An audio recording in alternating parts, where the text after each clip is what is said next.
सुर में गाना सीखिए पाधानीसा ऐप के साथ। AI powered personal music teacher from Saregama.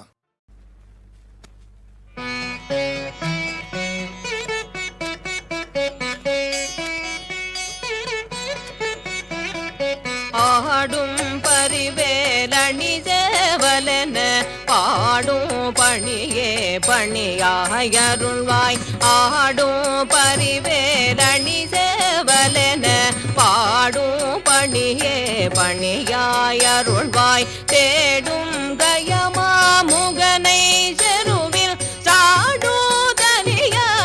சகோதரனே. தேடும் கயமா முகனை சகோதரனே. உருவாய் அருவாய் உளதாய் இலதாய் மறுவாய் மலராய் மணியாய் பொழியாய். உருவாய் அருவாய் உளதாய் இலதாய் மறுவாய் மலராய் மணியாய் பொழியாய். கருவாய் உயிராய் கதியாய் விதியாய் குருவாய் வருவாய் அருள்வாய் குகனே. கருவாய் உயிராய் கதியாய் விதியாய் குருவாய் வருவாய் அருள்வாய் குகனே. குருவாய் வருவாய் அருள்வாய் குகனே.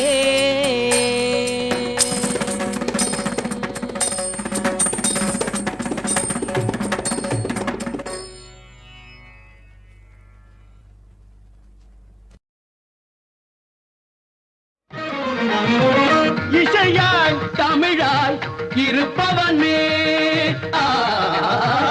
இன்னிசையாய் செந்தமிழாய் இருப்பவனே. எங்கும் சிவமயமாய் நிலைப்பவனே நிலைப்பவனே. இகவர சுகமருள் பரம கருணை வடிவே.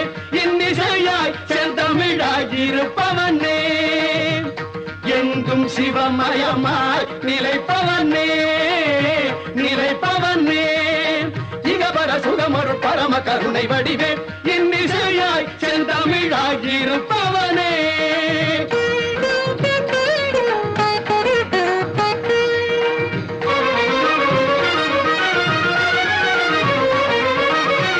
பொன்னெழில் மேனியில் பூசிய வெள்ளீரும் பூந்தளிர் மலர் மாலையும் ஒளிவுடன் ஒளிவிடும் இளமதி. பொன்னெழில் மேனியில் பூசிய வெள்ளீரும் பூந்தளிர் மலர் மாலையும் ஒளிவுடன் ஒளிவிடும் இளமதி. வாய்ந்த செஞ்சலை கோலமும் மாணவர் ஞானியர் வாழ்த்திடும் வடிவினை உடையாய் அருட்பெரும் சுடராய் அடியவர் மனதினிலே இசையாய் தமிழாய் இருப்பவனே. இன்னிசையாய் செந்தமிழாய் இருப்பவனே. எங்கும் சிவமயமாய் நிலைப்பவனே நிலைப்பவனே. இகவர சுகமருள் பரம கருணை வடிவே. இன்னிசையாய் செந்தமிழாய் இருப்பவனே.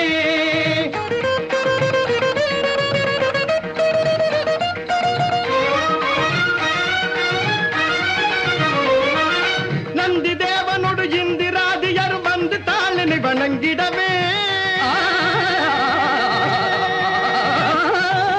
நந்தி தேவனோடு இந்திராதியர் வந்து தாளினை வணங்கிடவே. தந்தி மாமுகனும் விந்தை வேல்குகனும் சந்தமார் தமிழ் உழைங்கிடவே. தந்தி மாமுகனும் விந்தை வேல்குகனும் சந்தமார் தமிழ் உழைங்கிடவே. எந்த வேளையும் மறந்திடாது மறை சிந்து நான்முகன் பணிந்திடவே. கந்தமார் குழலி இந்த நேர்வதனி மங்களாம்பிகை பகிர்ந்திடவே. கவினுறு முகமதில் இளநகையே கனிவுறு விழிகளில் அருள்மழையே. சுவைப்பட வருவதும் எதுசுரமே துணையென மொழிவதும் உயர் தமிழே. மந்திரமாய் மாதவமாய் தந்திரமாய் தாரகமாய் வழிபடும் அடியவர் இருவினை பொடிபட படுமறி தனிவிடும் இனிய அபயகரமும் வாய்ந்த செஞ்சடை கோலமும் மாணவர் ஞானியர் வாழ்த்திடும் வடிவினை உடைய அருட்பெரும் சுடராய் அடியவர் மனதினிலே இசையாய் தமிழாய் இருப்பவனே. இன்னிசையாய் செந்தமிழாய் இருப்பவனே. எங்கும் சிவமயமாய் நிலைப்பவனே நிலைப்பவனே. இக பரம கருணை வடிவே இன்னிசையாய் செந்தமிழாகியிருப்பவனே.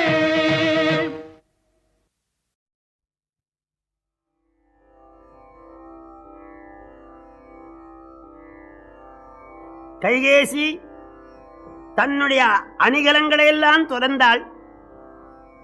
பெண் நலத்தையும் மறந்தாள். இளகிய உள்ளத்தை இரும்பாக மாற்றிக்கொண்டாள். சக்கரவர்த்தி மகனுடைய மகுடாபிஷேக விழாவை கைகேசிக்கு அறிவிக்கலாம் என்று வந்தார். மனைவியின் அலங்கோலத்தை கண்டு நடுங்கினார். பெண்மணி, உனக்கு என்ன சோகம்? ஏன் வருந்துகின்றாய்? உன்னை யாராவது நிந்தித்தார்களா? உன்னை இகழ்ந்தவர் இருந்தால் அவர்கள் 14 உலகத்தில் இருந்தாலும் அவர்கள் மணிமுடியை கொய்வேன். உனக்கு என்ன சோகம் என்று கேட்டார். அவள் எழுந்து கரங்களை ஏந்தி, பெருமானே, அன்று சம்பராசூர யுத்தத்திலே எனக்கு 2 வரங்கள் தருவதாக சொன்னீரே, அந்த வரங்களை இப்பொழுது தர வேண்டும் என்றார். மன்னர் பெருமான் சிரித்தார். வீதியில போறவங்களுக்கெல்லாம் நான் வரம் கொடுக்கின்றேன், தாலி கட்டிய மனைவியை நான் தள்ளுவேனா? அது பழைய வரம், புதிய வரங்களே தருவேன் என்றார். இல்லை இல்லை, அந்த வரங்களை கொடுத்தால் போதும். என்ன வரம்? ஆய நல்வரம் 2இல் 1. என் மகன் 14 உலகங்களையும் அரசாள வேண்டும்.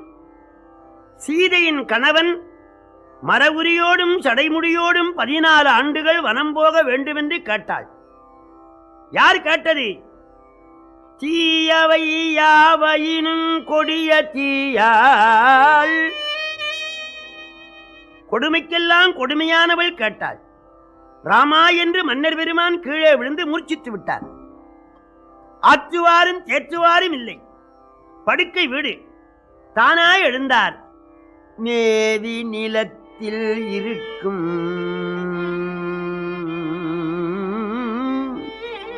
நிற்கும் வீழும் ஓவியம் ஒப்ப உயிர்ப்பு அடங்கி ஓயும் பாவியை பற்றி எட்ட எண்ணும் ஆவி பதைக்க அலக்கண் எய்துகின்றான்.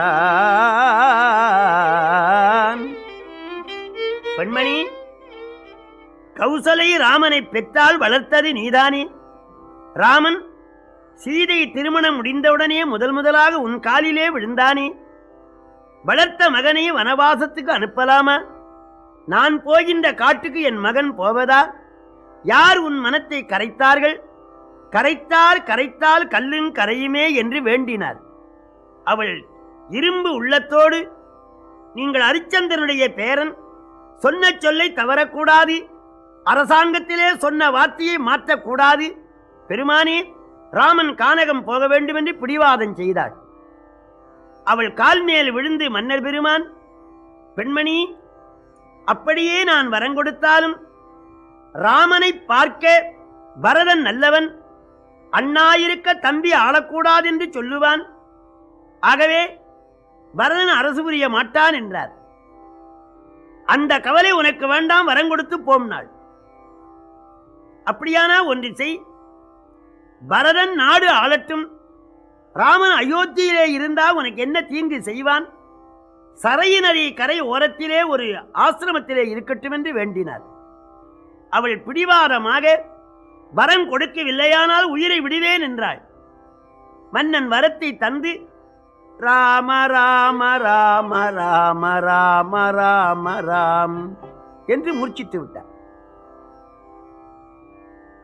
அங்கே அயோத்தியிலே எங்க பார்த்தாலும் பஜனைகள், அலங்காரங்கள், ஆடி பாடுகிறார்கள். மன்னன் வரவில்லை என்று சுமந்திரர் கைகேசி மாளிகை வந்து, அம்மா சக்கரவர்த்தி எங்கே என்றார்.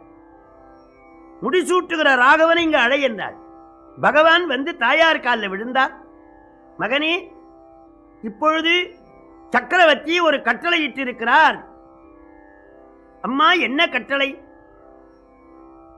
ஆழி சூழ் உலகமெல்லாம் பரதனியாள நீ போய் தாழிரும் தடைகள் தாங்கி தாங்கரும் தவம் மேற்கொண்டு பூழி வெங்கானம் நன்னி புண்ணிய துறைகளாடி 7 ஆண்டில் வாவென்று இயம்பினன் அரசன் என்றாள். வேந்தன் என்று சொல்லாமல் அரசன் என்றாள். என்ன காரணம்? காலம் இல்லாதது அகாலம், ரசம் இல்லாதவன் அரசன். பெற்ற மகனை காட்டுக்கு அனுப்புவது ரசமான விஷயமா? அரசன் என்றாள். அப்பான்னு சொல்லலே, அப்பா என்ற மகன் கொஞ்சுவான்.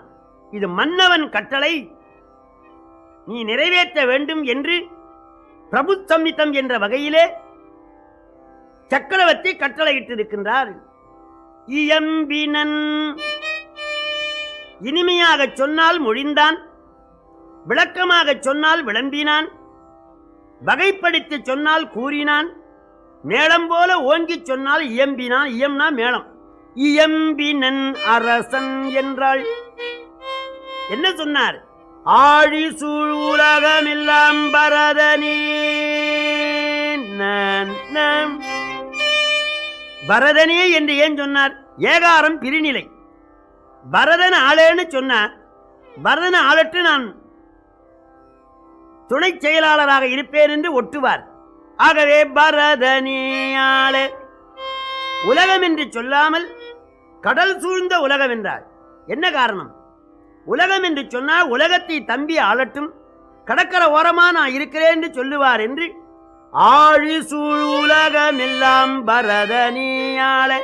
இன்னொரு பொருள், நிலத்தை பார்க்க நீர் 3 மடங்கு அதிகம், கடல் சூழ்ந்த உலகம் ஒரு காலம் அழியும், அழிகின்ற உலகம் உனக்கு வேண்டாம், அழியாத முத்தி உலகத்துக்கு பாடுபடு என்ற அர்த்தத்தை வைத்து ஆழி சூழ் உலகமெல்லாம் பரதனியாள.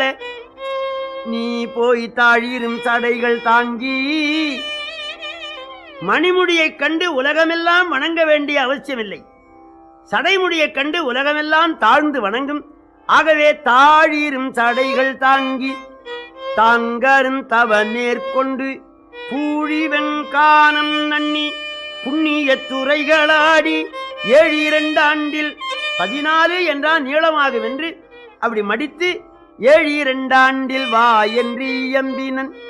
கிராமங்களில் கிழவிகள் சொல்லுவார்கள், என் மகள் போன புதன்கிழமை ஸ்நானம் செய்தால் மருமகள் தீவளிக்கு ஸ்நானம் பண்றாள் என்று வேகமாக சொல்லுவார்கள்.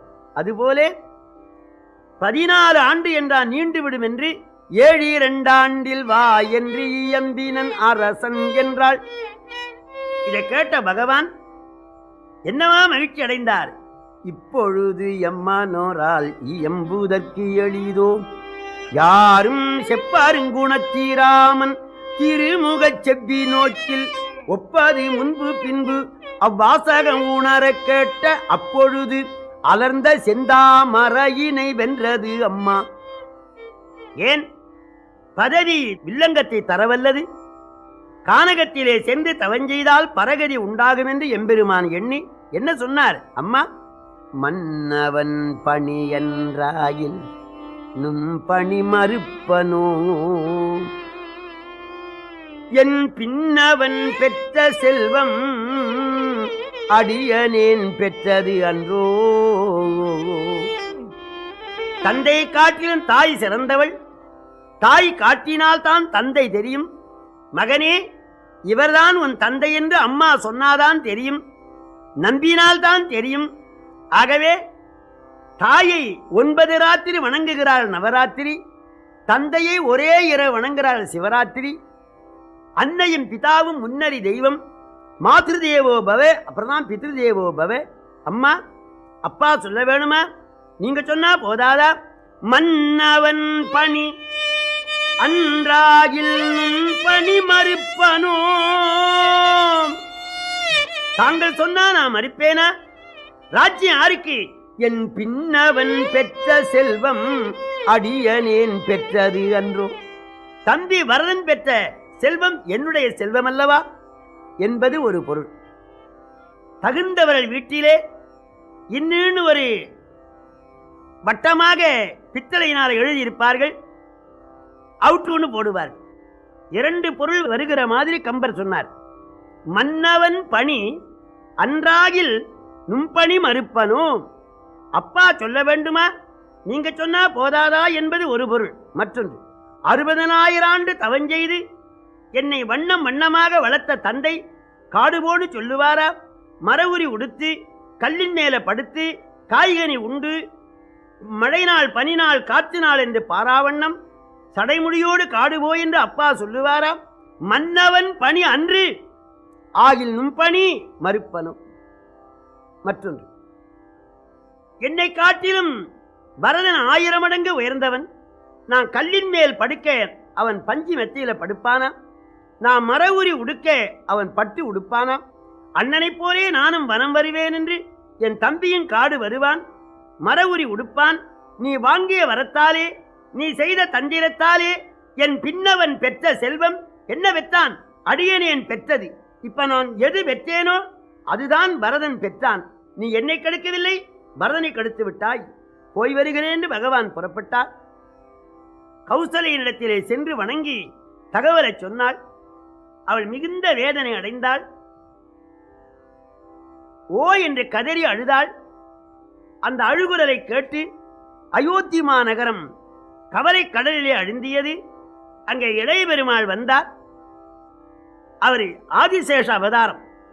நானே லட்சுமணன் ஆனால் கொடுக்கின்றேன் ராமனுக்கு மகுடம். பேர் என்னோடு எதிர்கட்டும் குதிக்கட்டும் சித்திர கணையால் அத்தனை பேரையும் கொன்று நானே லட்சுமணன் ஆனால் கொடுக்கின்றேன் ராமனுக்கு மகுடம். அரசியலாயுது சிங்க குருளைக்கு இடும் தீஞ்சுவை ஊனை நாயின் வெங்கட்கடன் குட்டியை ஊட்ட விரும்பினாலோ. கங்கைக்கு இறைவன் கடகக்கை புடைத்து நக்கான். கரங்களோடு கரங்களை தட்டி சிங்கம் இருக்கின்ற சிம்மாசனத்திலே நாய்க்குட்டி இருப்பதாம். கூருடன் ராஜ விழி விழிக்கிற போல் பட்டம் கொள்ளும பரதற்கு முடிசூட. தரணியில்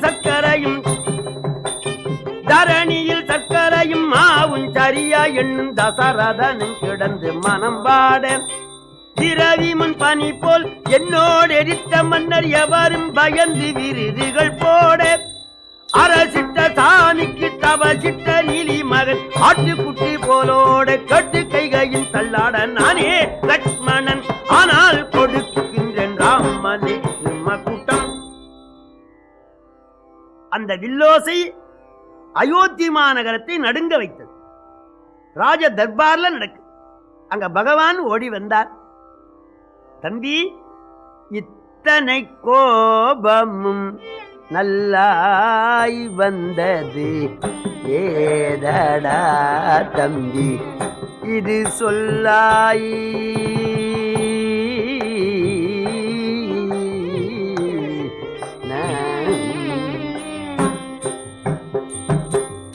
அந்த தர்பார்லே தத்துவமாம் உந்தன் புத்தி எல்லாம் வெள்ளை. தகப்பன் பேர் விளைக்கின்ற பிள்ளையல்லோ பிள்ளை. தம்பி, என்ன உனக்கு சீத்தம்? அண்ணா, கைகேசி வரம் வாங்கினாளாம், சக்கரவர்த்தி வரம் கொடுத்தாராம், பரதன் ஆளப்போகிறானாம். புவிப்பாவை பரங்கட போர் உவந்தாரையெல்லாம் அவிப்பானும் அவித்தவரி ஆக்கையை அண்டம் முற்ற குவிப்பானும் நினக்கு மௌலி கவிப்பானும் நின்றனன். தேவரீருக்கு மகுடம் சூட்ட இருக்கின்றேன். அரசர்களையெல்லாம் கொல்லுவேன், வந்தவரை வெல்லுவேன். கொஞ்சம் சும்மா இருங்கள். தம்பி, இந்த மண்ணுக்கே சீத்தம் கிடையாது. அயோத்தி சீத்தம் விளையா நிலத்து உனக்கு எங்கன் விளைந்தது என்றான். சில ஊரிலே சில பொருள்கள் விளையாது, பூமியில குளிர்ச்சி இருக்காது. இந்த அயோத்தியிலே கோபம் விளையாது. நீ மனிதன், எவ்வாறு கோபம் வந்தது என்று கேட்டார். அண்ணா, 60,000 ரூபாயிலே ஒரு பெண்மணி வைர நெக்லஸ் செய்தாள். தம்பியின் திருமணத்துக்கு அணிந்து கொண்டாள். கணவனார் கேட்கிறார், ஏன் அணிந்து கொண்டாய்? இன்றுதான் அணியாமல் இந்த வைர அணிகலத்தை என்றுதான் அணிவேன் என்றால் அந்த மனைவி. அதுபோல தேவரீர் மகுடாபிஷேக விழாவுக்கு தடை வந்த பொழுது கோபமாயிருக்கிற பூணாரத்தை நான் பூணாமல் என்றுதான் பூண்பேன். விண்ணும் மண்ணும் தங்களுக்கு சொந்தம். அந்த கிழவன் இளைய தாரத்தின் முகத்தினாலே இளையாளுக்கு வரம் கொடுத்தான். அது வரமா? என் கழுத்தை அறுக்கின்ற அறம். கொஞ்ச நேரம் இருங்கள் என்றார். தம்பி, நன்றாக சிந்தித்துப்பார். நதியிலே தீர்த்தம் இல்லையானால் அது நதி தப்பல்ல, மழை தப்பு. நதியின் பிழையன்று நரும் புனல் இன்மை அத்தே பதியின் பிழையன்று பயந்து நம்மை புறந்தாள் மதியின் பிழையன்று மகன் பிழையன்று மைந்தா விதியின் பிழை இதற்கென்னை வெகுண்டது என்றான். எல்லாம் விதியின் பிழையினார். என்ன விதி? பகவானோ தெய்வம், பரமாத்மா, வைகுண்டவாசன், அவருக்கேது விதி? ராவணன் செய்த விதியின் பிழை. அந்த விதி என்பது ராவணனை குறித்து. அண்ணா, விதி விதி என்று மதியிழக்கிறவன் நான் அல்ல, விதிக்கும் விதி காண்பேன். தம்பி, வேதம் படித்த வாயினாலே விதி இல்லை என்று சொல்லலாமா? மறைகின்ற நாவால் பேசுகின்றாய். சீத்தத்தினாலே உனக்கு தெளிவு இல்லை. என்னை கானகம் போகச் சொன்னவர் தந்தை. தந்தை வார்த்தை நான் கேட்பேன். எனக்கு தசரதன் தந்தை இல்லை. உலகங்களை எல்லாம் அழிப்பேன். தம்பி, உனக்கு அப்பா யாரு? அம்மா, அப்பா, தெய்வம் எல்லாம் தாங்கள் தான். ரொம்ப சரி. உன் உரிமையிலே நான் கை வைக்கவில்லை. உனக்கு அப்பா நான். ஆனா என் உரிமையிலே நீ கை வைக்காதே. எனக்கு அப்பா தசரது. என் தந்தை வார்த்தையை நான் கேட்பேன். உனக்கு அப்பா நான், என் வார்த்தையை நீ கேளு. அப்படி சொன்னவன் யாரு? தென் சொல் கடந்து வட சொல் கடற்கு எல்லை தேர்ந்தான். சீத்தன் தணிந்தார். ராமரும் லட்சுமணரும் சுமித்திரனுடைய வீட்டுக்கு போனார்கள். நிகழ்ந்த நிகழ்ச்சியை அறிந்து அவள் வருந்தினாள். அப்போது கைகேசி மரவுரி கொடுத்து அனுப்பினாள். பட்டாடையை அவிழ்த்து மரவுரி புனைந்தார் பகவான். இதை பார்த்தாள் சுமித்திரை. கண்ணீர் வடித்தாள், உள்ளன் சுடித்தாள். மரவுரி கொண்டு வந்து இளையவன் கையில கொடுத்து, இந்த மர ஊரி அந்த வனத்தில் கொண்டு ஏகுடன் இதன் வார்த்தை லட்சுமணா லட்சுமணா லட்சுமணா அந்த வார்த்தையே மந்திரமாய் அண்ணன் அடி பூஜை செய்யடா லட்சுமணா.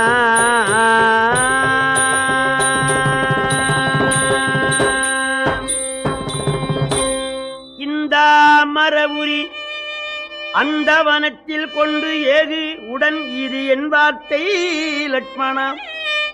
மகனே, தந்தை சொல்லை நிறைவேற்ற ராமன் கானகம் போகின்றான். தாய் சொல்லை நிறைவேற்ற நீ அவன் உடன் செல்லு. ராமன் எந்த வார்த்தையை சொல்வானோ அதுதான் உனக்கு மந்திரம். அந்த வார்த்தையே மந்திரமாய் அண்ணன் அடி பூஜை செய்யடா லட்சுமணா.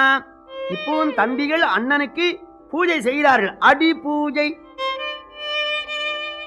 அங்க செய்வது அடி பூஜை, திருவடி பூஜை. மகனே, பாத பூஜை செய்வதற்காக மட்டும் நீ கானகம் போவது சிறப்பன்று. வெம்பிய காட்டினில் அரக்கர் வந்தால் அண்ணன் முன்னே போய் நில்லடா லட்சுமணா. தம்பி உடையவன் படைக்கஞ்சான் என்னும் சொல் சாதித்து கொள்ளடா லட்சுமணா. மனைவி உடையான் விருந்து கஞ்சான், வாகனம் உடையான் வழிக்கு அஞ்சான், கல்வி உடையான் பேச்சுக்கு அஞ்சான், ஆடை உடையான் அவைக்கு அஞ்சான், தம்பி உடையவன் படைக்கு அஞ்சான். அது மட்டுமே. அம்மா, பகைவரல் நிரம்பிய கானகத்துக்கு அனுப்புகின்றாளே என்று வருந்தாதே. மலை மேல் இருப்பவரை பன்றி பாய்வதுண்டோ, மயங்காதே தியங்காதே லட்சுமணா. அலையாடி புரண்டாலும் அண்ணன் இருக்க உன்னை ஆறால் என் செய்யலாம் லட்சுமணா. இன்று தொடங்கி உனக்கு தாய் சீதை, உனக்கு தந்தை ராமன். ராமன் எந்த கானகத்தில் இருப்பானோ அது அயோத்தி. தாயே சீதையாம் தகப்பனே ராமன், இந்த தலமே வனமடா லட்சுமணா. ஆயாசம் பாராதே, எள்ளென்னும் எண்ணெயாக செய்து வாடா லட்சுமணா. அவன் பருத்தினா நீ புடவையை கொண்டு வந்து கொடுக்கணும், அவன் எள்ளென்றா எண்ணெயை கொடுக்கணும். போய் வா. பின்னே ஒரு வார்த்தை சொன்னாள், பின்னும் பகர்வாள் மகனே இவன் பின் செல். தம்பி என்னும் படிக்கு அன்று, தம்பி என்ற உறவு இன்று தொடங்கி இருக்கக்கூடாது. நீ ராமதாசன், அவன் அயோத்திக்கு வந்தால் வா, இல்லையானால் அவனுக்கு முந்து இறந்து போன்னு சொன்னான். பகவான் சீதையினிடத்திலே சொல்ல பிராட்டியார் கணவனாரோடு புறப்பட ஆயத்தமானாள். அவள் திருமாங்கலின் தவிர எல்லா அணிகலங்களையும் தொடர்ந்து ராமன், சீதை, லட்சுமணன் ஆகிய மூவருமாக வனவாசத்துக்கு புறப்பட்டார்கள். ஆவும் அழுத அதன் கன்று அழுத, அன்று அலர்ந்த பூவும் அழுத, புனல் புல்லழுத, சராச்சரங்களெல்லாம் அழுதன. இவ்வாறு எம்பெருமான் தேரிலே ஏறி 16 மைல்கள் சென்று ஒரு நதி தீரத்திலே தங்கினார். நீராடி நித்திய கர்ம அனுஷ்டானங்களை செய்தார் என்று சொல்லி இந்த அளவில் பூர்த்தி பண்ணுகின்றேன். உருவாய் அருவாய் உளதாய் இளதாய் மறுவாய் மலராய் மணியாய் ஒளியாய் கருவாய் உயிராய் கதியாய் விதியாய் குருவாய் வருவாய் அருள்வாய் குகனே.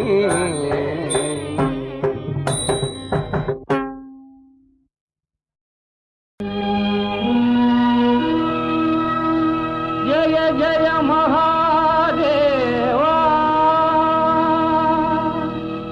शंभो सदाशिवा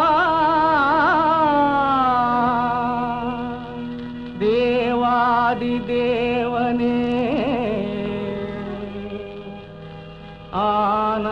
आनंदनादने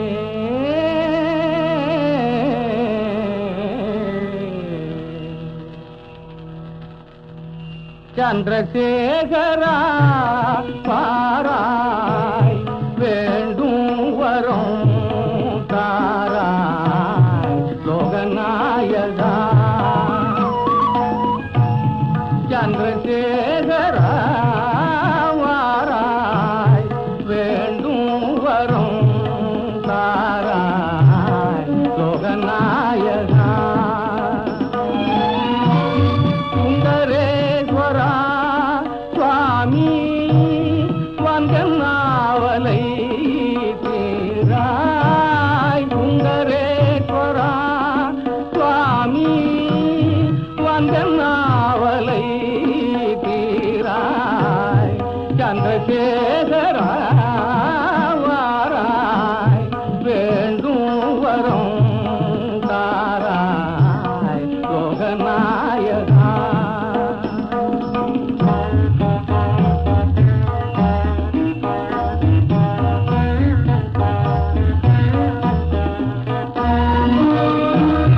அன்னை தந்தையும் நீயே,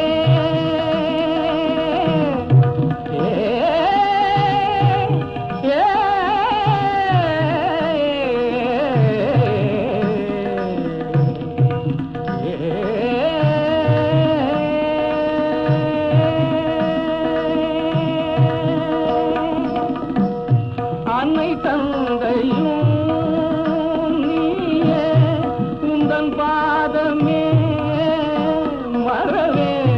அன்னை தந்தையும் நீயே, உந்தன் பாதமே மறவே.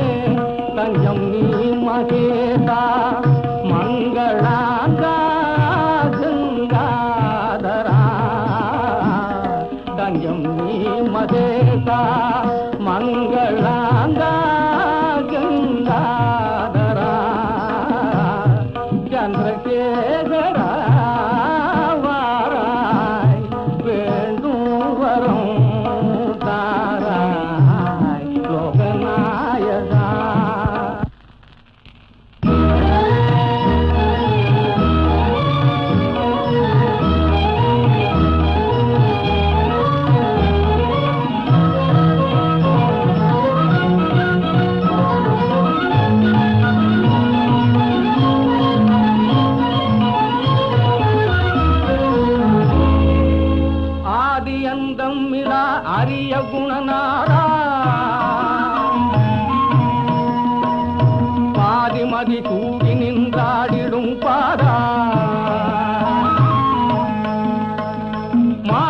சிவகாமிதனை மறுவிடும் நேயா ஏதமத்தார் தின்பம் ஈங்கிடும் தூயா சித்தத்தில் உன்னை நிறுத்தி துடித்தே உத்தமா உண்ணாதுறங்கா விளைத்தே எத்தனை காலமனை ஏந்த விடுவாயோ இதயம் கனிந்தருள் கைலாசவாசா கைலாசவாசா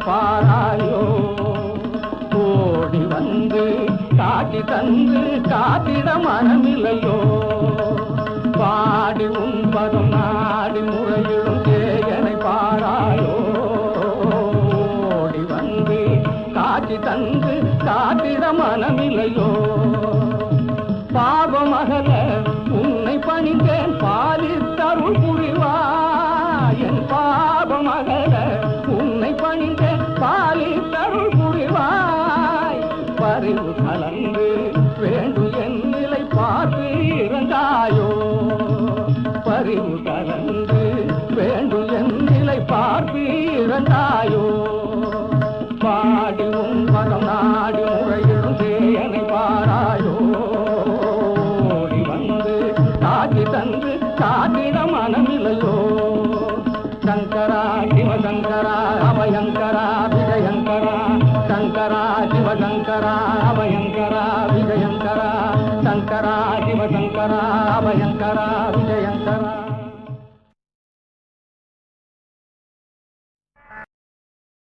மகிமையோடு சதா ஏழை துயரை தீர்க்கும் கடவுளே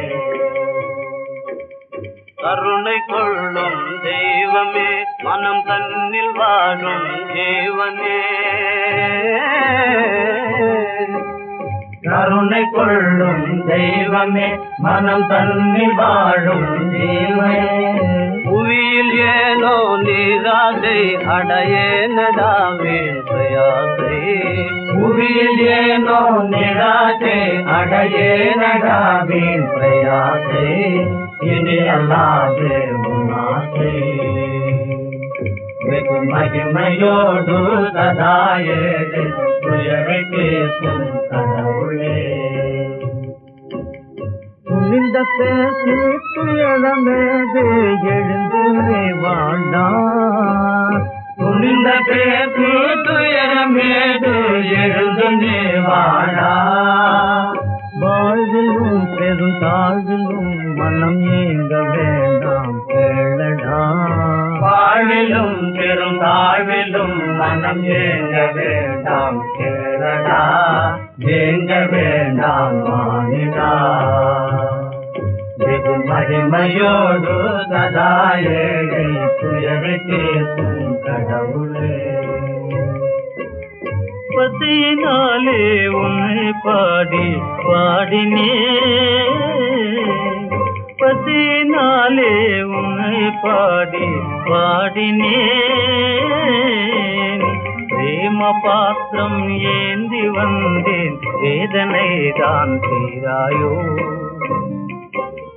பிரேம பாத்திரம் ஏந்தி வந்தேன் வேதனை தான் தீராயோ வேதனை தான் தீராயோ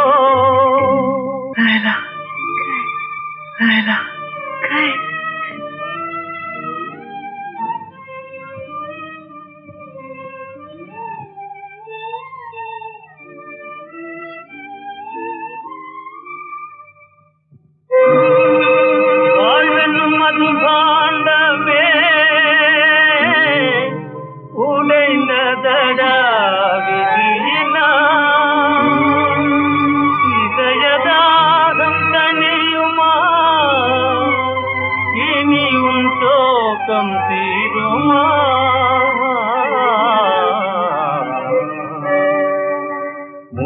முதிர்ந்ததா உன் காதல் முதிர்ந்ததா உன் காதல் பார் மானிடனே முதிர்ந்ததா உன் காதல் வாழ்வென்னும் மது பாண்டமே உடைந்ததடா விதியினால் வாழ்வென்னும் மது பாண்டமே உடைந்ததடா விதியினால் முடிவில்லாத துயரடா மனிதன் கதையும் கனவடா முடிந்ததா காதல்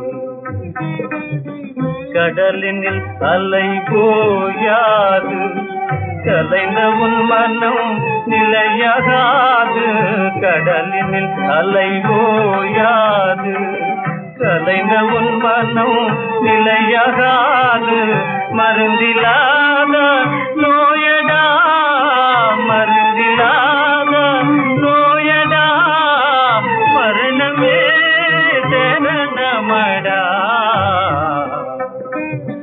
முதிர்ந்ததா காதல் மகிமையோடு சதா ஏழை துயரை தீர்க்கும் கடவுளே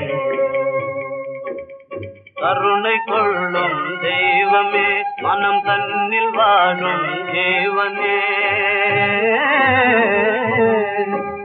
கருணை கொள்ளும் தெய்வமே மனம் தன்னில் வாழும் ஜீவனே புவியில் ஏனோ நீராசை அடையேனடாவேன் பிரயாசை புவியில் ஏனோ நிராசை அடையேனடாவேன் பிரயாசை இனி அல்லாது ஆசை வெகு மகிமையோடு சதாயேடு துயரை கேட்கும் கடவுளே துணிந்த பேசி துயரமேது எழுந்து வாண்டா துணிந்த பேசி துயரமேது எழுந்து வாடா வாழ்விலும் பெரும் தாழ்விலும் மனம் ஏங்க வேண்டாம் கேளடா வாழ்விலும் பெரும் தாழ்விலும் மனம் ஏங்க வேண்டாம் கேளடா ஏங்க வேண்டாம் மானிடா வெகு மகிமையோடு சதா ஏழை துயரை கேட்கும் கடவுளே பசியினாலே உன்னை பாடி பாடினே பசியினாலே உன்னை பாடி பாடினேன் பிரேம பாத்திரம் ஏந்தி வந்தேன் வேதனை தான் தீராயோ பிரேம பாத்திரம் ஏந்தி வந்தேன் வேதனை தான் தீராயோ வேதனை தான் தீராயோ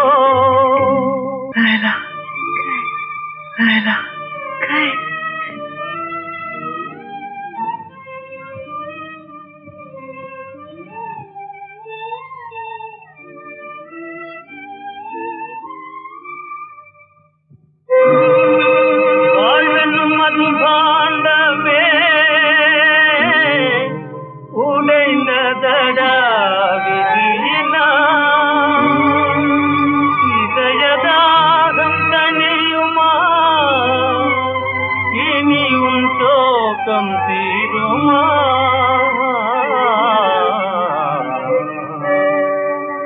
முதிர்ந்ததா உன் காதல்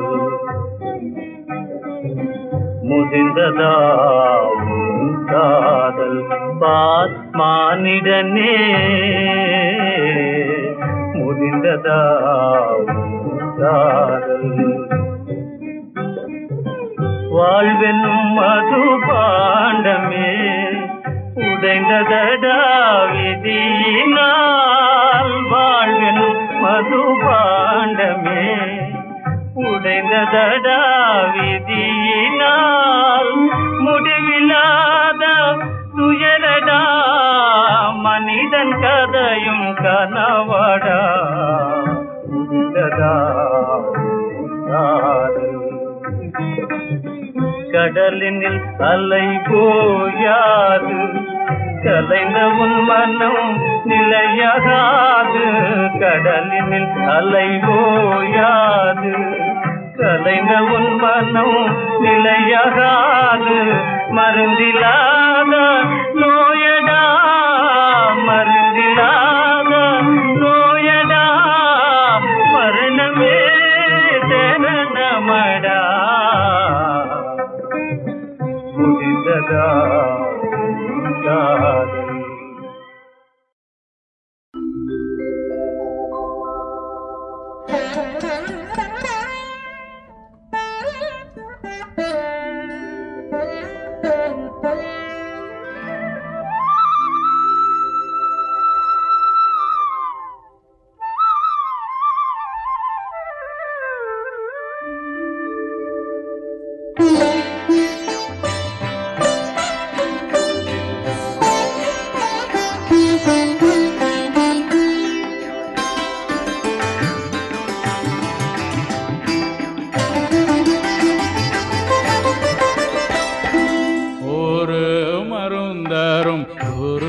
மருந்து உம்பரத்தில் நான் கண்டேனே.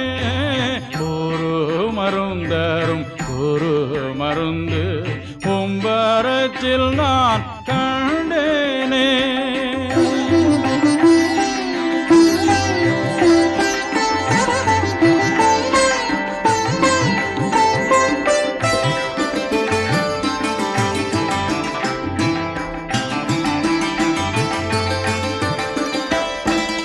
அருள் மருந்துடன் ஆனந்த மருந்து ஆதியில் தானாய் முளைத்த மருந்து. அருள் மருந்துடன் ஆனந்த மருந்து ஆதியில் தானாய் முளைத்த மருந்து. வரும் வினைகளை மாற்றும் மருந்து, வறுமையுள்ளோர்க்கே வாய்த்த மருந்து. ஒரு மருந்தரும் ஒரு மருந்து கும்பரத்தில் நான் கண்டேனே.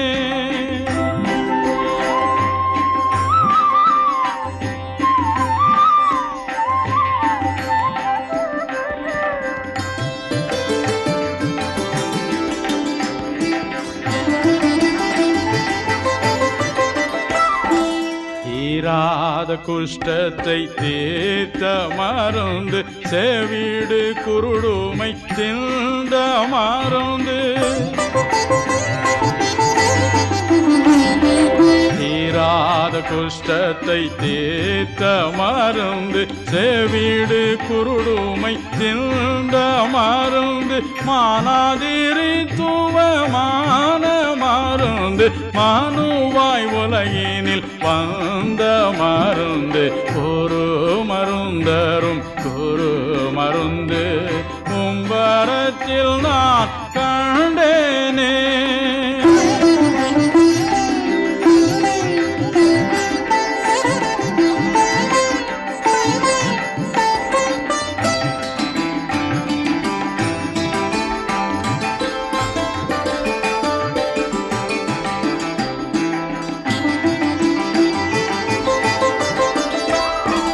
செத்தோருயித்தே எழுந்த மருந்து, ஜீவன் தவறாதருளும் மருந்து. செத்தோருயித்தே எழுந்த மருந்து, ஜீவன் தவறாதருளும் மருந்து. பக்கரை சுத்திகரித்திடும் மருந்து, பரம வாழ்வினில் சேர்க்கும் மருந்து. ஒரு மருந்தரும் ஒரு மருந்து கும்பரத்தில் நான் கண்டேனே. ஒரு மருந்தரும் ஒரு மருந்து கும்பரத்தில் நான் கண்டேனே.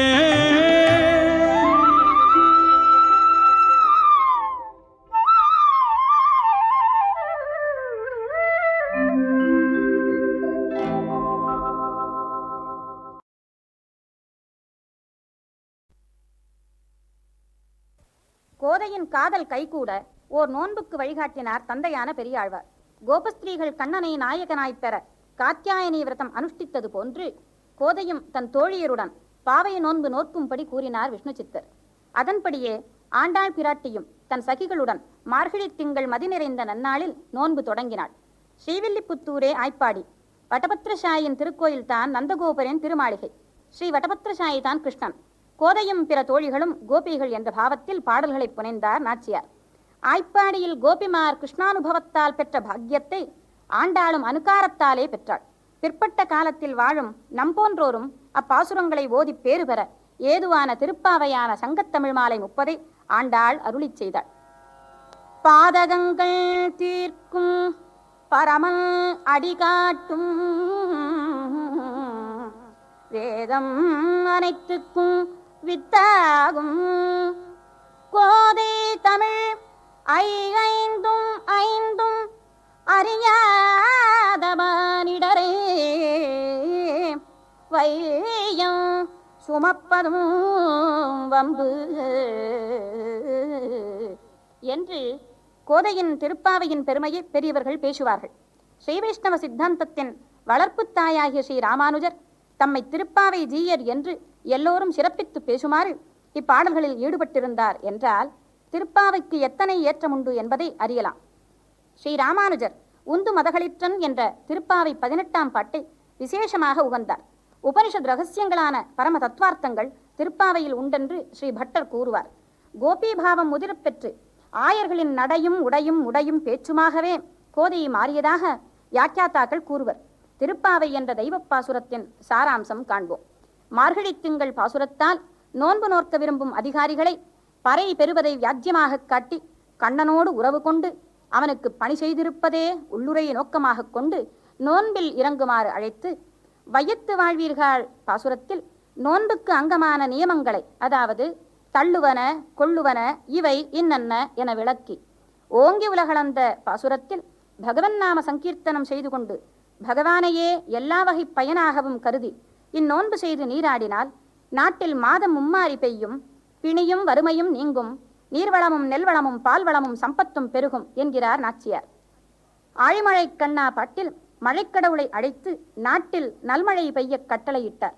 மாயனை மண்ணு வடமதுரை மைந்தனை எனும் 5ஆம் பாசுரத்தில் பகவன் நாமத்தை தூய நெஞ்சுடன் பாடி மனதால் பகவானை ஸ்மரித்த மாத்திரத்தில் நோன்புக்கு இடையூறுகளாக உள்ள முந்தைய பாவங்களும் பிழைகளும் அறியாமல் இனியும் நாம் செய்யக்கூடிய குற்றங்களும் நெருப்பில் இட்ட பஞ்சு போல் பொசுங்கிப் போகும் என்று பேசுகிறார் பிராட்டியார். பகவத் அனுபவத்தை பாகவத சமுதாயத்துடன் அனுபவிக்க வேண்டும் என்பதால் அடுத்து வரும் 10 பாசுரங்களால் பல்வேறு மனப்பக்குவமுள்ள தோழிகளான பக்தர்களை எழுப்பிக் கொண்டு நந்தகோபர் திருமாளிகை அடைந்து அங்குள்ள கோயில் காப்பவனையும் வாயில் காப்பவனையும் எழுப்பி அவர்களுடைய அனுமதி பெற்று உள்ளே சென்று வெளிக்கட்டில் படுத்திருக்கும் அம்பரமும் தண்ணீரும் சோறும் அளவின்றி தானம் செய்யும் நந்தகோபரையும் கொம்பனார்க்கெல்லாம் கொழுந்தான அசோதை பிராட்டியையும் பலராமரையும் ஸ்ரீகிருஷ்ணனையும் எழுப்பத் தலைப்படுகிறார். புருஷாகாரமாக பிராட்டியை முன்னிட்டு கொண்டு கண்ணனை அடைவதே முறை என்பதால் கந்தம் கமழும் குழலியான நப்பின்னை பிராட்டியை பந்தார் விரலி என விழித்து செந்தாமரை கையால் சீரார் வளை ஒலிப்ப வந்து கதவை திறக்குமாறு அழைக்கும் சிறந்த பாசுரம் உந்து மதகளிற்றன் எனும் 18வது பாடலாகும். அடுத்து 2 பாசுரங்களில் அடைக்கலம் அடைந்தவரின் விருப்பங்களை நிறைவேற்றுவதில் நான் முன்னே என்று ஒருவருக்கு ஒருவர் முற்பட்டு அருளும் கருணை மிகுந்த நப்பின்னை பிராட்டியையும் கண்ணபிரானையும் எழுப்புகின்றார். 33 எனும் பாசுரத்தில் நப்பின்னையிடம் உக்கமும் தட்டொளையும் தந்து கண்ணனையும் தருமாறு கேட்கிறார். இங்கு உக்கம் எனப்படும் விசிறி அகப்பற்று புறப்பற்று ஆகிய மாசுகளை விசிறி தள்ளுவதற்கு அறிகுறி. தட்டொளி என்பது கண்ணாடி, சொரூப ஞான ஒளியே இது. ஸ்ரீகிருஷ்ணனின் குணத்திற்கு தோற்று தாம் வந்ததை அடுத்த பாசுரத்தில் விளக்குகிறார். கண்ணா, எமது அபிமானம் குலைந்து உனது கருணை கட்டாட்சமே தாரகமாக வந்தோம். உன்னை பிரிந்திருக்கும் துயரமாகிய சாபம் தீர உனது தாமரை கண்களை எம்பால் செலுத்தி மெல்ல மெல்லச் செலுத்தி கட்டாட்சித்து அருளுக என்று அங்கன்மா ஞாலத்து எனும் பாசுரத்தில் விண்ணப்பிக்கிறார். கண்ணனை தமக்கு அருள் புரிய ஆஸ்தானத்திற்கு சீரிய சிங்கம் நடந்து வருவது போல எழுந்தருள வேண்டுவது மாரி மலை முழஞ்சில் எனப்படும் பாசுரம் ஆகும். அவர்கள் பிரார்த்தனைக்கு இணங்கி கண்ணபிரான் ஆஸ்தானத்திற்கு எழுந்தருளும் நடையழகு கண்டு ஆனந்தித்து அவனை போற்றி பாடுவது அன்று இவ்வுலகம் அளந்தாய் பாசுரம். தாங்கள் யாசித்து வந்த நோன்பிற்கு உரிய உபகரணங்கள் இவை இவை என்று 25வது பாடலில் கூறி, நோன்பு முடிந்தபின் பெறக்கூடிய சன்மானம் என்னது என மாலே மணிவண்ணா பாசுரத்தில் பேசி, கூடாரை வெல்பவனும் கூடுவாருக்கு தோற்பவனுமாகிய கண்ணனிடம் தன் மனக்கிடக்கையை விளக்கி வேண்டுகின்றாள் கூடாரை வெல்லும் சீர் கோவிந்தா எனும் 27வது பாசுரத்தில். கண்ணா, நாங்கள் பறை என்று கேட்பது உண்மையில் உன்னை பாடுவதும் உன்னுடன் கூடியிருந்து மனம் குளிர்வதுமே ஆகும்.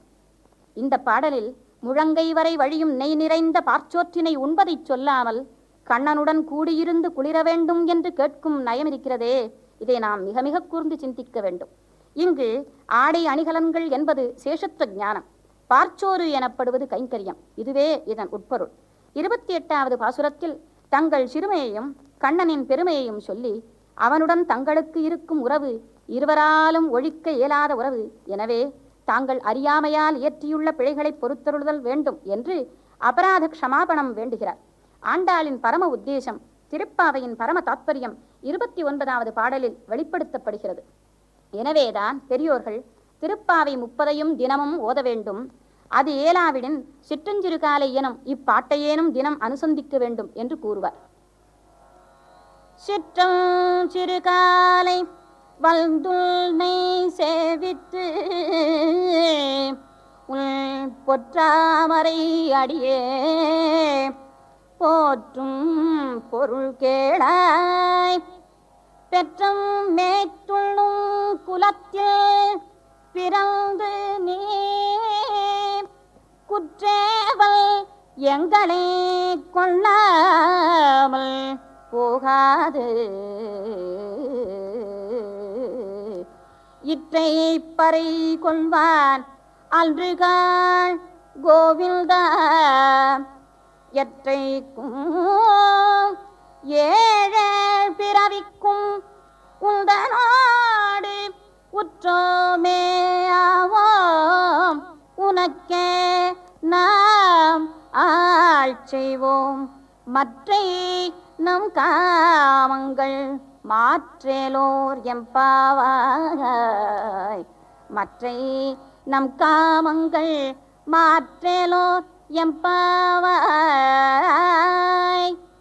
பனி பெய்யும் காலை வேளையில் தங்களின் மெய்வருத்தம் பாராது நோன்பு இயற்றி வந்ததன் நோக்கம் கண்ணனை கணமும் பிரியாது இருந்து பணி செய்யும் பேறு பெறுதலே என்று வெளியிட்டு, கண்ணா, நாங்கள் இந்த பிறவியில் மாத்திரமன்றி ஏழேழ் பிறவியிலும் உன்னுடன் உறவு கொண்டு உனக்கு மாத்திரமே கைங்கரியம் செய்ய வேண்டும், இவற்றோடு முரண்படும் எங்களது மற்ற விருப்பங்களையெல்லாம் மாற்றியருள்வாய் என்று பிரார்த்திப்பதுதான் பரம பக்தியின் தாத்பரியம்.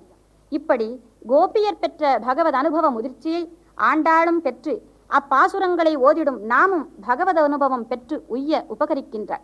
மார்கழி நோன்பிற்கு பிறகும் கூட கண்ணன் தன்னை ஆட்கொள்ள வராததால் தைத்தியங்களில் காமனுக்கு நோன்பு செய்து வழிபட்டாளாம் கோதை. கடலில் முழுகும் ஒருவன் கைக்கு எட்டும் வைக்கோலை கூட ஓர் பற்றுக்கோடாக பற்றி கரை சேர முயலுவதைப் போல கோதையும் காமன் தாதையான கண்ணனை பெற காமனையேனும் துணை தேடலாமா என ஏங்கினாள் போலும். கோலை தேடி ஓடும் கொழுந்து போல மாலை தேடி மயங்கிய அவள் மனநிலை அப்பத்து பாடல்களில் முற்றிலும் விளங்குகிறது. வேங்கடநாதன் எனும் விளக்கில் புகுந்து கரையத் தன்னை அவனிடம் காமன் தன் கணையினால் ஏவ வேண்டும் என்று விண்ணப்பிக்கின்றாள். மத்த நல் நறுமலர் முருக்கமலர் கொண்டு முப்போதும் உன் அடிவணங்கு தத்துவம் இலியன நெஞ்செறிந்து வாசகத்து கழித்து உன்னை வெய்திடாமே கொத்தலரி பூங்கனை தொடுத்து கொண்டு கோவிந்தன்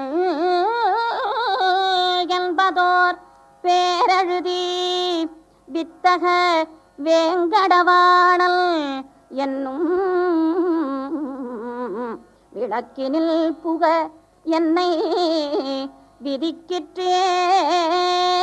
மன்மதா, எனக்கு வேறு வரம் வேண்டாம், கேசவனுக்கு கால் பிடிப்பவள் என்ற இந்த பேரு ஒன்றினை மாத்திரம் எனக்கு அருளு. இப்படி காதலாகி கசிந்து கண்ணீர் மல்கி கடுந்தவம் புரிந்தாள் நாச்சியார். இத்தகைய முதிர்ந்த பக்தி நிலையை தெய்வ நன்னோய் என சடகோபர் கூறுவர். இந்த நோயினால் கடுமையாக பீடிக்கப்பட்டு ஆண்டாள் பேசுவாள். ஆர்க்கும் என் நோய் இது அறியலாகாது, அம்மனை மேற் துடிதிப்படாதே, கார்க்கடல் வண்ணன் என்பான் ஒருவன் கை கண்ட யோகம் தடவ தீரும்.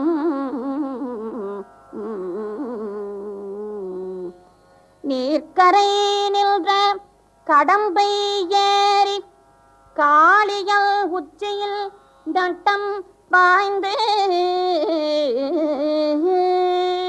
போர்க்களமாக நிறுத்தம் செய்த பொய்கை கரைக்கு என்னை உய்த்திடுமே.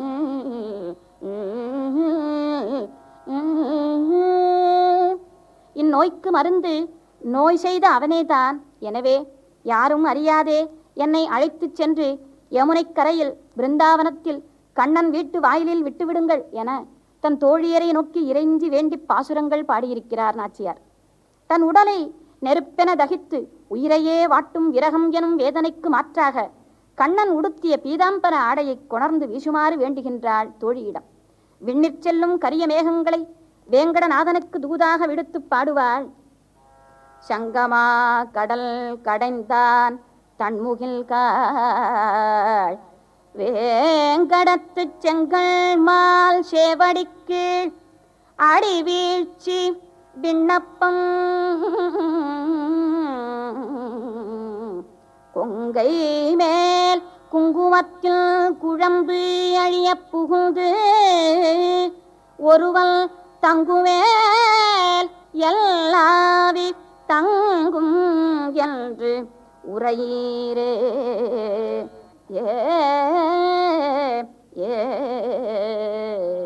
இப்படி மேகவிடு தூது பாடிய ஆண்டாளுக்கு ஒரு நாள் கண்ணன் உருவெளித் தோற்றத்தில் கையில் பாஞ்சஜன்யத்தை ஏந்தியவாறு காட்சியளித்தான். அந்த சங்கு கண்ணனின் கைத்தலத்தில் குடியேறி அவனது வாயமுதை பருகும் பெறற்கரிய பேறு பெற்றதை எண்ணி வியந்த கோதை அதனிடமே கேள்விகள் கேட்டு ஒரு பதிகம் பாடினாள். கருப்பூரம் நாருமோ கமலப்பூனாருமோ திரு பவளச்செவ்வாய்த்தான் தித்தித்து இருக்குமோ,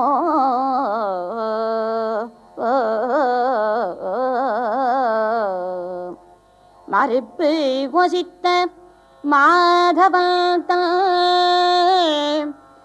வாய்ச்சுவையும் நாற்றமும் விருப்புற்று கேட்கின்றேன் சொல் ஆழிவன் சங்கே, சொல் ஆழிவன் சங்கே. சங்கரையா, உன் செல்வம் சால அழகியது. உன்னுடன் கூட ஆயிரம் ஆயிரம் சங்கங்கள் ஆழ்கடலில் பிறந்தது உண்டு. ஆனால் வேறு எந்த சங்கிற்கும் கிடைத்தற்கரிய பாக்கியத்தை அல்லவா நீ பெற்றிருக்கிறாய். அதனால்தான் இப்படி ஆரவாரமாக பண்ணிசிக்கிறாயா? கண்ணனின் திரு அதரத்தை சுவைத்து அதை மகிழ்ச்சியோடு அனுபவித்திருக்கும் உனக்கு தெரிந்திருக்குமே. நீ சொல், கேட்கிறேன். கண்ணனின் திருவாய் எப்படி மணக்கும், எப்படி இனிக்கும்? இவ்வண்ணம் பக்தி பித்து ஏறியவளாக நாச்சியார் அருளிய திருமொழிகள் 143 பாடல்களும் தமிழ் இலக்கியத்தின் விலை மதிக்க ஒண்ணாத ரத்தினங்கள் என்றால் அது மிகையே அன்று. கண்ணன் தன்னை திண்ணமாக கைப்பிடிப்பான் என்று அல்லும் பகலும் அதே நினைவில் இருந்த கோதை தன்னை கண்ணன் கடிமணம் செய்து கொள்ளும் காட்சியை கனவிற்கண்டு அதை அப்படியே வர்ணித்து பாடல்கள் பாடினாள். இப்பாடல்கள் அதிசயமான அழகான கவிதை பூஞ்சோலை. வேதோக்தமான விவாகச் சடங்குகள் அனைத்தையும் வர்ணித்துள்ள இனிய இயலிசை நாடகம். காட்சிகளை கோதை தன் தோழியிடம் விவரிக்கிறாள். ஆண்டாள் திருமணத்திற்கு ஊரே அலங்கரிக்கப்படுகிறது. தோரணங்கள் கட்டி ஆங்காங்கு பொற்குடங்களில் பூரண கும்பம் அமைத்து மணமகனான மாதவனை வரவேற்க மக்கள் தயாராக நிற்கின்றனர். அதோ மாப்பிள்ளையான மணிவண்ணன் தோழரும் தானுமாக ஊருக்குள் பிரவேசிக்கிறான். 1000 யானைகள் சூழ்ந்து வர மாப்பிள்ளை அழைப்பு நடக்கிறது. வாரணமாயிரம் சூழ வலம் செய்து நாரணல் நம்பி நடக்கின்றான் என்றது பூரண பொற்கூடம் வைத்து புறம் எங்கும் தோரணம் நாட்ட கனா கண்டேன் தோழி நான். நாளைக்கு கல்யாணம் என்று நாள் குறித்தனர். திருமணம் நடக்கும் இடத்திற்கு கோவிந்தன் வந்துவிட்டான். தேவாதி தேவனே மணமகனாக வந்திருக்கிறான் அல்லவா? எனவே இந்திராதி தேவர்களும் பூவுலகிற் புனிதமான புதுவை நகருக்கு வந்துவிட்டார்கள். மண்ணில் கால் பாவாத தேவர்களும் தம் கால்கள் மண்ணில் பதிய நடந்து வந்து பெரியாழ்வாரிடம் உங்கள் பெண்ணை எங்கள் கண்ணனுக்கு தர வேண்டும் என்று மனம் பேசி நிச்சயம் செய்கின்றனர். மந்திரங்கள் சொல்லி புதிய புடவையை கோதைக்கு உடுத்தி மாலை அணிவிக்கிறாள் செங்கன்மாலின் திரு தங்கச்சியான அம்பிகை துர்க்கை. இந்திரல் உள்ளிட்ட தேவர் குழாம் எல்லாம் வந்திருந்தெல்லை மகள் பேசி மந்திரித்து மந்திர கோடி உடுத்தி மணமாலை அந்தரை சூட்ட கனா கண்டேன் தோழினான். திசை 4 புனித தீர்த்தம் கொண்டு வந்து மந்திரம் உணர்ந்த மறையவர் உயர் குரல் எடுத்து வாழ்த்தி மணமக்களுக்கு மங்கள ஸ்நானம் செய்வித்து கல்யாணம் இடையூறின்றி நடக்க கையில் கங்கணம் கட்டிவிடுகிறார்கள். சுமங்கலி பெண்கள் தீபம் கலசம் முதலிய மங்கள பொருள்களை எடுத்து எதிர்வர மதுரை மாமன்னன் ஸ்ரீகிருஷ்ணன் தன் பெரிய பாதக்குரடு சப்திக்க அதி கம்பீரமாக நடந்து வருகிறான் மணமேடைக்கு. கெட்டிமேளம் கொட்டப்படுகிறது. சங்கங்கள் முழங்குகின்றன. சகலவாத்திய கோஷம் நடக்கிறது. மத்தளம் கொட்ட வரி சங்கம் நின்றூத முத்தூடை தாமம் நிறை தாழ்ந்த பல்த கீழ் மைத்துனல் நம்பி மதுசூதல் வல்தல்லை கைத்தலம் பற்ற கனா கண்டேன் தோழி நான். முத்தும் பவளமும் பொன்னும் மலரும் கொண்டு அலங்கரிக்கப்பட்ட அழகிய மணப்பந்தலுக்குள் பகவான் பிரவேசித்து கோதையை நாயகியாக்கிக் கொண்டேன் என்று பலரும் காண பாணிகிரகணம் செய்து கொள்கிறான். இங்கு மதுசூதனனை மைத்துனன் என்று பிராட்டியார் குறிப்பிடுகிறார். அதாவது அத்தை மகனா. நப்பின்னை பிராட்டியோடு பகவானுக்கு உண்டான சம்பந்தம் தன்னோடும் உண்டு என்று உறுதிப்படுத்தி காட்டுகிறாள். இங்கே மெய்சிலிர்க்க வைக்கும் பக்தி உறவு இது. நல்ல குரலும் சொல்லும் உடைய வேதியர் வேத மந்திரங்களை கூற பகவான் ஆண்டாளின் கரம் பற்றி அக்னியை வலம் வருகிறார். சப்தபதியும் நடக்கிறது. ஜாயபதி ஹவ்யவகம் ஜ்வலந்தம் பிரதக்ஷிணம் தௌ பபதுச்சரந்தம் பிராதः பிரபுத்தம் பரிதோரமில்தம் கிருத பிரச்சாரா விவராஜஹம்சௌ என்று கல்யாண காட்சியை திவ்யசூரி சரிதமும் விவரிக்கும். ராஜஹம்ச இணை ஒன்று மலர்ந்த தாமரையை வலம் வருவது போல இருக்கிறதாம் அந்த காட்சி. பக்தர்களுக்கு இம்மைக்கும் 7 பிறவிக்கும் பற்றுக்கோடாக இருப்பவன் தனது அழகிய நலம் பயக்கும் செம்மை உடைய செந்தாமரை கையால் கோதையின் காலை பற்றி அம்பியில் வைத்தான். எம்மைக்கும் 7 பிறவிக்கும் பற்றாவா நம்மை உடையவள் நாராயணல் நம்பி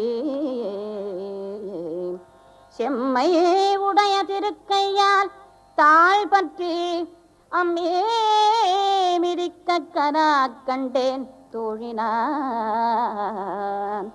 ஆகா, என்னே ஆண்டாளின் பாக்கியம்! எல்லா மணப்பெண்ணும் தன் கணவனுக்கு நீண்ட ஆயுள் தருமாறு வேண்டி அக்னியில் பொறியிடுவது போல அச்சுதன் கை கீழே இருக்க தன் கை மேலிருக்க ஆண்டாளும் கூட பொறியிட்டாளாம். திருமணச் சடங்குகள் ஒன்று கூட விடாமல் எல்லாவற்றையும் பகவான் அவளுக்கு கனவில் காட்டித்தந்தான் போலும். இறுதியாக பட்டண வீதிகளில் ஊர்வலம் கூட நடக்கிறது. மஞ்சள் நீராட்டும் நடக்கிறது. கோதை நாச்சியார் கனவிற்கண்ட கல்யாண வைபோகம் ஆத்மா பரமாத்மாவை அண்டி நிற்கும் நிலை. பிரபத்தி யோகத்தின் உயர்நிலை இது. இந்த அனுபவம் சொல்லுக்கு அப்பாற்பட்டது. இப்படி கனவிலும் நினைவிலும் தன்வயம் இழந்து கிருஷ்ண ரசானுபவத்தில் தோய்ந்திருந்த கோதையை திருவரங்கத்திற்கு அழைத்து வருமாறு பகவான் விஷ்ணு சித்தருக்கும் ஸ்ரீரங்கத்தில் உள்ள பக்தர்களுக்கும் கட்டளையிட்டார். கோதையை பல்லக்கில் ஏற்றி ஸ்ரீரங்கத்திற்கு அழைத்துச் சென்றார்கள். கோயில் கோபுரம் தெரிந்த உடனேயே ஊரின் எல்லையிலேயே பல்லக்கு சுமை குறைந்து வெறுமையாய்விட்டது. மகளை மூடு பல்லக்கிற்கு காணாது பதைத்து விட்டார் பட்டர்பிரான். ஆலயத்திற்கு ஓடி வந்தார். அங்கு ஆண்டாள் நாகபரியங்கத்தை மிதித்தேறி பகவானின் பாதம் பணிந்து அவரது திருமார்பில் குடிபுகுவதைக் கண்டார் பெரியாழ்வார். பெரியாழ்வாரின் பிரார்த்தனைக்கு இடங்கி பகவான் ஸ்ரீவில்லிபுத்தூருக்கு எழுந்தருளி கோதையை திருமணம் செய்து கொண்டதாக தலபுராண வரலாறு உண்டு. பல பல காமத்தராகி வாழ்ந்து வரும் மக்களுக்கு எல்லா காமங்களும் இறைவன் மீதே பரிணமிக்க வேண்டும் என்று வாழ்ந்தும் பாடியும் விளக்கித் தந்த நிலமகளின் திருவடிவமாகிய கோதையின் திருமொழிகள் நம்மை நல்வழிப்படுத்துவதாக. திருவாடிப்பூரத்து ஜகத்துதித்தாள் வாழியே, திருப்பாவை 30 செப்பினாள் வாழியே, பெரியாழ்வார் பெற்றெடுத்த பெண் பிள்ளை வாழியே, பெரும்புதூர் மாமுனிக்கு பின்னானாள் வாழியே, 141 மூன்றுரைத்தாள் வாழியே, உயர் அரங்கற்கே கண்ணி உகந்தளித்தாள் வாழியே, மறுவாரும் திருமல்லி வளராணி வாழியே, வள்புதுவை நகர்கோதை மலர்பதங்கள் வாழியே. ஆண்டாள் திருவடிகளே சரணம்.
கவிதை திறங்கொண்ட கண்புண்டு கருத்துண்டு, கவிதை திறங்கொண்ட பண்புண்டு இசை பாட பரவசமாய் கேட்டு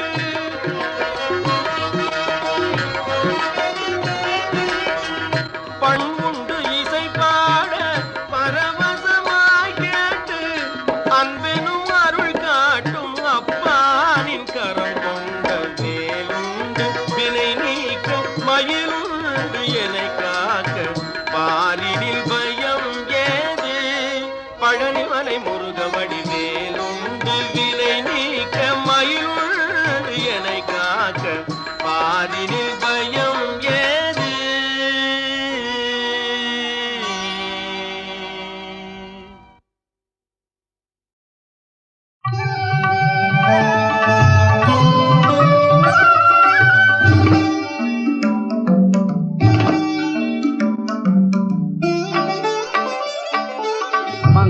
மங்களம் அருள்வாள் மதுரைக்கு அரசி.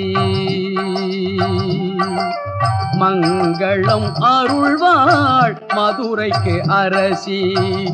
அங்கையர்கண்ணி அன்பு மீனாட்சி அண்டங்கள் அனைத்தும் அம்மையின் ஆட்சி. மங்களம் அருள்வாள் மதுரைக்கு அரசி. அங்கையர்கண்ணி அன்பு மீனாட்சி அண்டங்கள் அனைத்தும் அம்மையின் ஆட்சி. மங்களம் அருள்வாள் மதுரைக்கு அரசி.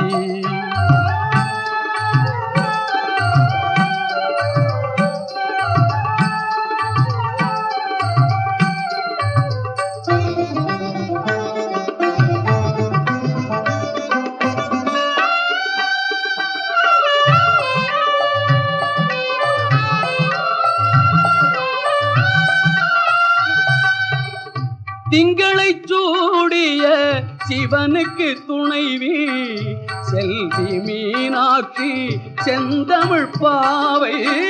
திங்களை சூடிய சிவனுக்கு துணைவி செல்வி மீனாட்சி செந்தமிழ் பாவை. திருமண கோலம் திகழ்ந்திடும் பூவை. மங்களம் அருள்வாள் மதுரைக்கு அரசி. அங்கையர்கண்ணி அன்பு மீனாட்சி அண்டங்கள் அனைத்தும் அம்மையின் ஆட்சி. மங்களம் அருள்வாள் மதுரைக்கு அரசி.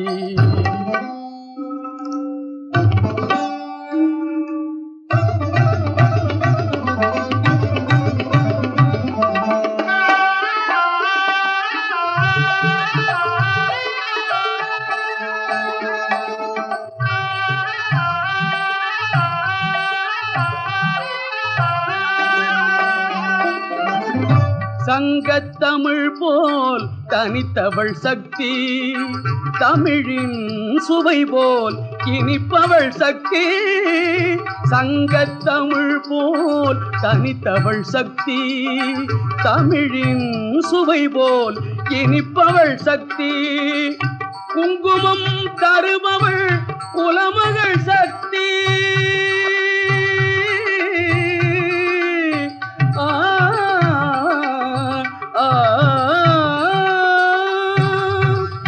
குங்குமம் தருபவள் குலமகள் சக்தி. கும்பிட்டு நினைப்பதை கொடுப்பவள் சக்தி. மங்களம் அருள்வாள் மதுரைக்கு அரசி. அங்கையர்கண்ணி அன்பு மீனாட்சி அண்டங்கள் அனைத்தும் அம்மையின் ஆட்சி. மங்களம் அருள்வாள் மதுரைக்கு அரசி.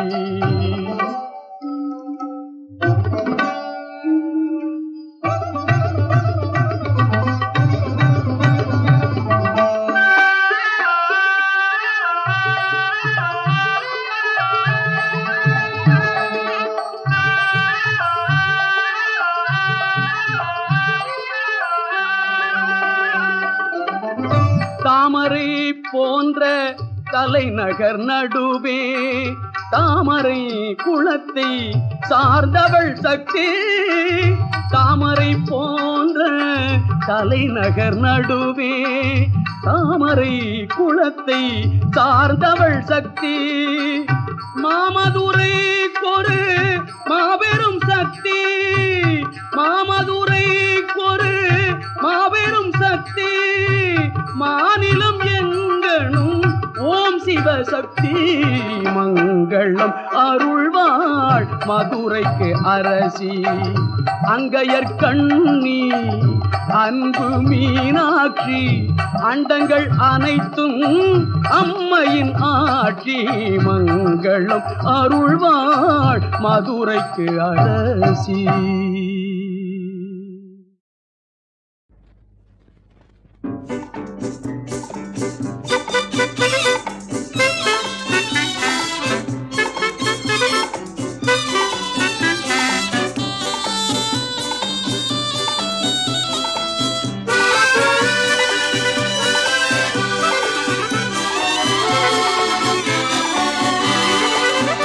கைகளால் பெயர்க்கப்படாத பெரும் கல் ஒன்று உருண்டோடுதே.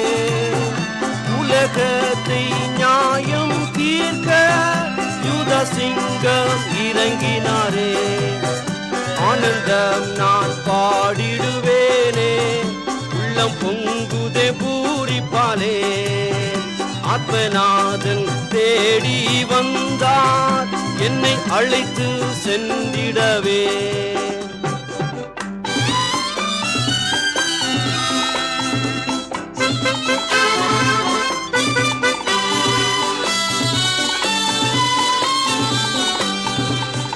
பக்த நோவாவின் நாட்களிலே தேவன் மனு உரு எடுத்தாரே. இழையின் கதவை அடைத்து அவ பக்தரை அழித்தாரே. ஆனந்தம் நான் பாடிடுவேனே, உள்ளம் பொங்குதே பூரிப்பாலே. ஆத்மநாதன் தேடி வந்தான், என்னை அழைத்து சென்றிடவே.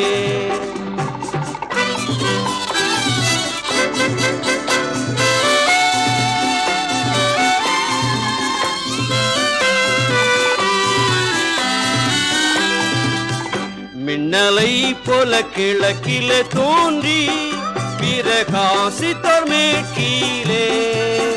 மேகம் சூழ அக்கினி கண்கள் இடி முழக்கத்துடன் வந்தார். ஆனந்தம் நான் பாடிடுவேனே, உள்ளம் பொங்குதே பூரிப்பாலே. ஆத்மநாதன் தேடி வந்தார், என்னை அழைத்து சென்றிடவே.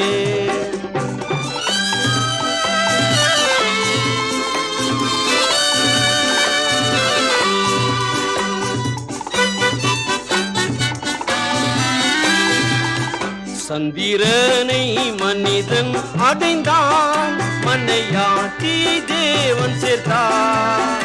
இக்கட்டை நாம் தப்பிடுவோமே, சகமையனதுரிமை. ஆனந்தம் நான் பாடிடுவேனே, உள்ளம் பொங்குதே பூரிப்பாலே. ஆத்மநாதன் தேடி வந்தான், என்னை அழைத்து சென்றிடவே.